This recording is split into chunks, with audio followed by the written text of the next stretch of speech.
Hello दोस्तों, welcome to my channel. ये दूसरा लेक्चर है। इससे पहले लेक्चर मैंने एक डाला है, अगर आपने वो नहीं देखा है तो प्लीज उसको पहले देख लेना। अगर आप यूजीसी नेट की प्रिपरेशन कर रहे हो या आप 12th स्टैंडर्ड में हो तो ये वीडियो जो है आपको बहुत ज्यादा बेनिफिट देने वाला है। मैंने शुरू किया है सोर्सेस ऑफ फाइनेंस, जिसका मैंने पहला जो पार्ट वो कंप्लीट कर लिया है। उसमें से मैंने डिस्कस किया है internal sources and external sources, और एक्सटर्नल सोर्सेस का मैंने शेयर्स जो है पहले से ही डिस्कस कर चुका हूं। आज की वीडियो में हम लोग डिस्कस करने वाले हैं बाकी के जो पार्ट है एक्सटर्नल सोर्स के, आज हम लोग उसको डिस्कस करने वाले हैं। तो चलिए वीडियो को शुरू करते हैं।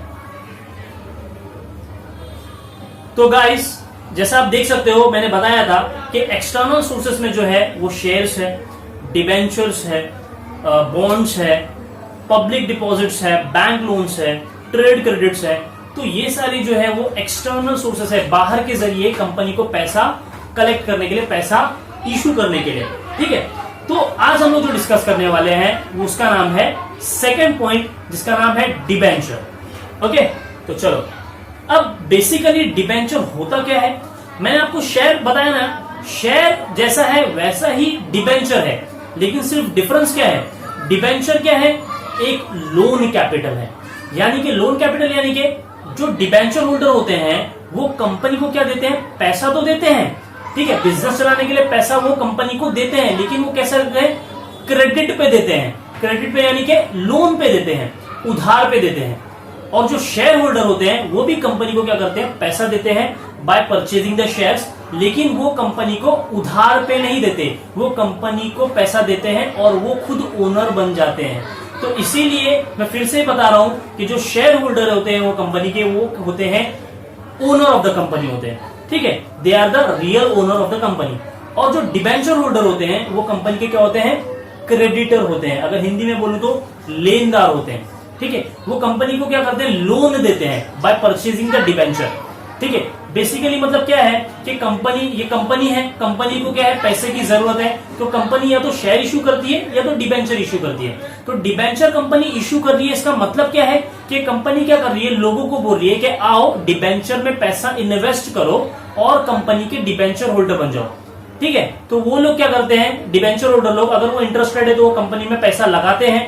ठीक है, और डिबेंचर का भी प्राइस डिसाइडेड होता है कि एक डिबेंचर का प्राइस कितना होता है, 100 रुपीज होता है। तो यानी कि मैं कंपनी को क्या कर रहा हूं, 100 रुपीज दे रहा हूं लोन के तौर पर, और कंपनी जो है वो रिटर्न में मुझे क्या देती है, फिक्स्ड अमाउंट ऑफ इंटरेस्ट। जी हाँ, ये डिफरेंस है शेयर्स में और डिबेंचर में, कि जब मैं शेयर में इन्वेस्ट करता हूं तो कंपनी मुझे देती है डिविडेंड, लेकिन जब मैं डिबेंचर में इन्वेस्ट करता हूं तो जो मुझे रिटर्न में मिलता है उसको कहते हैं हम लोग इंटरेस्ट। ओके, अभी डिबेंचर का जो है वो मैं तुम लोगों को डेफिनेशन बताता हूं कि डेफिनेशन क्या है, क्योंकि एग्जाम में तुम लोगों को डेफिनेशन दिया होगा और आपको आइडेंटिफाई करना होगा कि वो क्या है, शेयर है या डिबेंचर है। तो सिंपल सा डेफिनेशन है, a debenture is a unit of loan amount, या debenture is a unit of loan capital भी कह सकते हैं हम लोग इसको। समझ में क्या आया कि जो डिबेंचर होता है वो कैसा है, वो एक लोन होता है। ठीक है, और एक डेफिनेशन है सिंपल सा, A debenture is a document given by the company। क्या कह रहा हूं मैं, debenture is a document, document कहो, सर्टिफिकेट कहो, इंस्ट्रूमेंट कहो, तीनों एक ही बात है। ठीक है, तो सिंपल में मैं बता रहा हूं कि डिबेंचर क्या है, debenture is a document given by the company, किसको, to the holder, to the holder for the purpose of issuing the loan. समझ में आया, सिंपल सा क्या डेफिनेशन है डिबेंचर का, debenture is a document given by the company to the holder for the purpose of issuing the loan. समझ में आ गया। तो यहां पे क्या है कि डिबेंचर में क्या है, एक सर्टिफिकेट होता है, एक डॉक्यूमेंट होता है जो कंपनी हमको देती है, होल्डर को देती है, कि ये प्रूफ है कि आपने हमको क्या दिया है, लोन पे पैसा दिया है, और उसका हम आपको क्या देते हैं, सर्टिफिकेट देते हैं। ठीक है, अभी फीचर इसका डिस्कस करते हैं हम लोग। फीचर क्या होता है डिबेंचर का, फीचर कहो, कैरेक्टरिस्टिक्स कहो, नेचर कहो, वो एक ही बात है। तो अगर एग्जाम में फीचर्स पूछा डिबेंचर्स का, तो हमको ये पॉइंट जो है वो हमेशा हमको याद रखना है कि क्या है, सबसे पहला, debenture is a debt instrument. Debenture कैसा इंस्ट्रूमेंट है, इंस्ट्रूमेंट यानी कि डॉक्यूमेंट होता है, डिबेंचर कैसा इंस्ट्रूमेंट है, डेब्ट इंस्ट्रूमेंट है, यानी कि वो उधार का है। Okay, debenture holders are the creditor of the company. ये बहुत ज्यादा इंपॉर्टेंट पॉइंट है, हमको एग्जाम में पूछ सकता है एमसीक्यूज बना के ऐसा कि डिबेंचर होल्डर्स आर, ऑप्शन होगा A owner, B creditor, C supplier या डी कस्टमर। अभी डिबेंचर होल्डर हम लोग क्लियरली मैंने आपको बता दें कि डिबेंचर होल्डर क्या होता है, ओनर होता है क्या, नहीं होता है।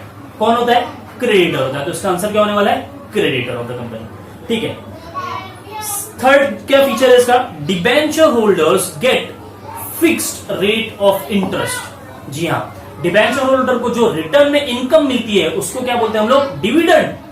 क्या बात करते हो सर, डिविडेंड थोड़ी कहते हैं, उसको क्या कहते हैं, इंटरेस्ट कहते हैं, राइट। चौथा जो इसका फीचर है वो क्या है, बहुत ही इंपॉर्टेंट फीचर है, debenture is a temporary capital. Debenture कैसे कैपिटल है, टेम्पररी कैपिटल है। It is repaid after a specific period of time. जी हाँ, यानी कि इसका मतलब क्या हुआ, डिबेंचर में जो पैसा लगाते हैं वो लोग कंपनी को लाइफ टाइम के लिए पैसा नहीं लगाते हैं, वो लोग कुछ टाइम के लिए कंपनी को क्या देते हैं, पैसा उधार पे देते हैं। ठीक है, तो डिबेंचर वो कैसे कैपिटल है, परमानेंट कैपिटल नहीं है, जबकि शेयर कैपिटल जो होता है वो परमानेंट नेचर का होता है, ये याद रखना। उसके बाद में आता है हमारा लास्ट जो फीचर है, debentures can be converted into the shares. यानी कि अगर मैं डिबेंचर होल्डर हूं और मैं चाहता हूं कि कंपनी का शेयर होल्डर बन जाऊं, तो मेरे पास ये राइट होता है कि मैं डिबेंचर को जो वो कन्वर्ट कर सकता हूं इक्विटी शेयर में और मैं कंपनी का बन जाऊंगा ओनर। ठीक है, अभी हम इसको डिस्कस करते हैं डिबेंचर की टाइप्स के ऊपर क्वेश्चन बहुत बार पूछा गया है एग्जाम में। ठीक है, ओके, तो अभी हम लोग डिस्कस करते हैं कि what are the types of debentures, कि डिबेंचर्स की कितनी टाइप्स होती है। इसके ऊपर जो क्वेश्चन बहुत बार एग्जाम में आ चुका है, तो ये जो है हमारे लिए बहुत ज्यादा इंपॉर्टेंट होने वाला है। अगर आप 12th स्टैंडर्ड में हो तो भी आपके लिए इंपॉर्टेंट है, क्योंकि ये 10 मार्क्स के लिए क्वेश्चन पूछता है, और यूजीसी नेट के लिए आप पढ़ रहे हो तो भी ये क्वेश्चन आपको एमसीक्यूज में पूछेगा। ठीक है, तो टाइप्स हम लोग डिस्कस करते हैं। तो देखो, सबसे पहला जो टाइप्स है डिबेंचर का वो है रजिस्टर्ड डिबेंचर। ठीक है, रजिस्टर्ड डिबेंचर। और सेकेंड जो टाइप है वो है अनरजिस्टर्ड डिबेंचर या बैरर डिबेंचर भी कहते हैं। उसके बाद में आता है सिक्योर्ड डिबेंचर, और आता है फिर अनसिक्योर्ड डिबेंचर, उसके बाद में फुल्ली कन्वर्टेबल डिबेंचर, फिर है ऑप्शनली कन्वर्टेबल डिबेंचर, उसके बाद में है नॉन कन्वर्टेबल डिबेंचर, उसके बाद में है redeemable debenture, and last is irredeemable debenture. आप देख सकते हो स्क्रीन पर रजिस्टर्ड डिबेंचर को।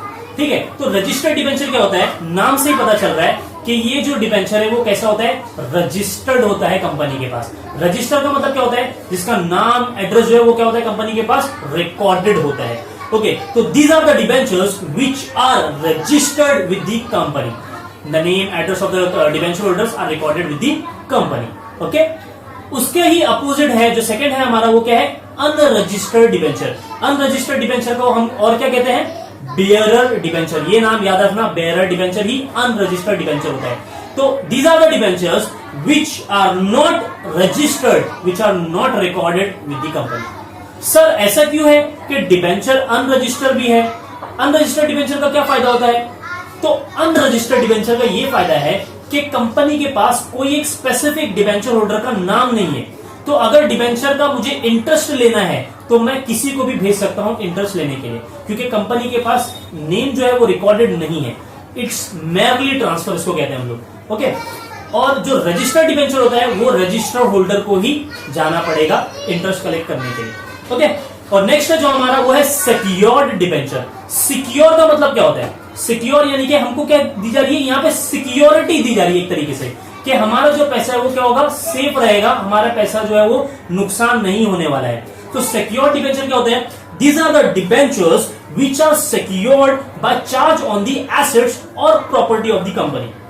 इसका मतलब क्या हुआ कि ये ऐसे डिबेंचर होल्डर होते हैं जिनको कंपनी क्या देती है, श्योरिटी देती है, सिक्योरिटी देती है कि आप जो है हमारी जो है कंपनी की जो है प्रॉपर्टी हम क्या कर रहे हैं, आपको सिक्योरिटी पे दे रहे हैं कि अगर सपोज अगर कंपनी का जो है लॉस होता है और कंपनी मुझे इंटरेस्ट नहीं दे पाती है, या मेरा जो रीपेमेंट है, जो पूरा मैं अमाउंट इन्वेस्ट किया हूं कंपनी में, वो कंपनी मेरी नहीं दे पा रही है पैसा, तो कंपनी क्या करेगी, कंपनी मुझे सिक्योरिटी देती है कि आप हमारी जो है वो प्रॉपर्टी को क्या कर सकते हो, सेल कर सकते हो और अपना पैसा जो है वो आप ले सकते हो। तो ये वो डिबेंचर होते हैं जिसको कंपनी क्या करती है, अपनी प्रॉपर्टी जो है वो एज अ सिक्योरिटी पे देती है at the time of issue of debenture. Okay, और जो अनसिक्योर्ड डिबेंचर होते हैं वो the no property of the company is given as a security. यहाँ पे कोई सिक्योरिटी नहीं मिलती। अगर कंपनी को प्रॉफिट नहीं होता है तो कंपनी इंटरेस्ट नहीं पे करती, और अगर कंपनी के पास पैसा नहीं है तो कंपनी लोग का पेमेंट भी नहीं करती है, रीपेमेंट भी नहीं करती है। ठीक है, जो रीपेमेंट होता है कंपनी लोग का रीपेमेंट नहीं करती है। ठीक है, तो but the companies act does not permit to issue such kind of debenture. Company act ये प्रोहिबिट करता है, ये मना करता है इस तरीके के डिबेंचर इश्यू करने से। ठीक है, और उसके बाद में आता है fully convertible debentures. Fully convertible debenture, अभी मैंने फीचर में ही पढ़ाया कि जो डिबेंचर वो होते हैं वो कन्वर्ट हो सकते हैं शेयर्स में। यानी कि अगर मैं डिबेंचर होल्डर हूं और मैं चाहता हूं कि शेयर होल्डर बन जाऊं, तो मैं अपने डिबेंचर होल्डर को क्या कर सकता हूं, कन्वर्ट कर सकता हूं शेयर में।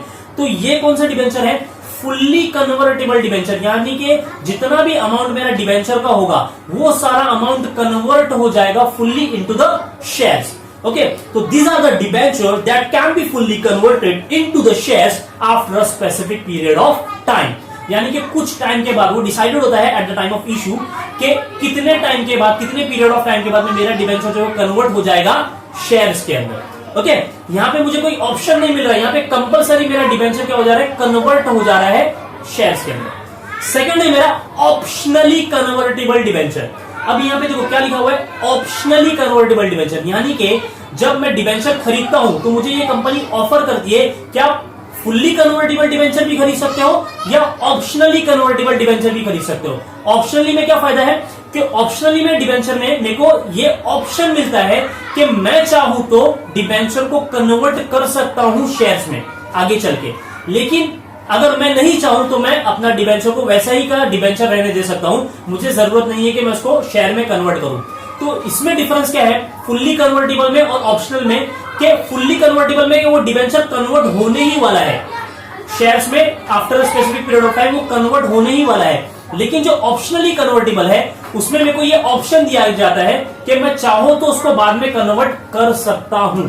ठीक है, ऑप्शनली कन्वर्टेबल डिबेंचर के ऊपर क्वेश्चन भी एक बार पूछा जा चुका है।